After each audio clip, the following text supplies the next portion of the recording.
இன்னஹு லைஸ மின் அஹ்லி, அவன் உன்னுடைய குடும்பத்தை சார்ந்தவன் அல்ல. எப்போது உன்னுடைய மார்க்கத்தை அவன் ஏற்கவில்லையோ அவன் உன்னுடைய குடும்பத்தை சார்ந்தவன் அல்ல. இனியும் அவனை பற்றி நீ பேசினால் நீ மடையனாக ஆகிவிடுவாய், அறிவாளி அல்ல அறிவற்றவனாக ஆகிவிடுவாய் என்று அல்லாஹ் திருக்குர்ஆனினுடைய வசனத்திலே சொல்லி காட்டுகிறார். கண்ணியத்திற்குரியவர்களே, அல்லாஹ் திருக்குர்ஆனிலே சொல்லி காட்டுகிறார், இன்னமா அம்வாலுக்கும் வ அவ்லாதுக்கும் ஃபித்னா, உங்களுடைய பொருளாதாரமும் உங்களுடைய பிள்ளைகளும் உங்களுக்கு மிகப்பெரிய சோதனைகளை தருகின்றன.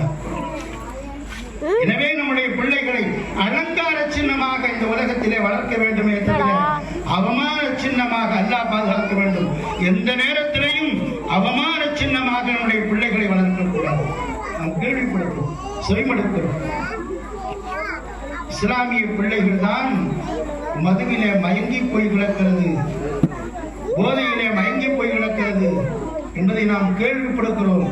நம்முடைய உள்ளமெல்லாம் நடுங்குகிறது பெருமக்களே. காரணம் என்ன தெரியுமா? நம்ம பிள்ளை பள்ளிக்கூடத்தில் படிக்கிறான், காலேஜில் படிக்கிறான், அவனுக்கு பொருளாதாரத்தை நிறைய கொடுக்குறோம். என் பிள்ளைக்கு ஹாஸ்டலில் தங்கி படுக்கிறான். அவன்கிட்ட கேட்கணும், எவ்வளவுதான் நம்மள்கிட்ட பொருளாதாரம் செல்வம் இருந்தாலும் கேட்கணும், எவ்வளவு செலவாகுது, ஏன் இந்த செலவாகுது கேட்கணும்.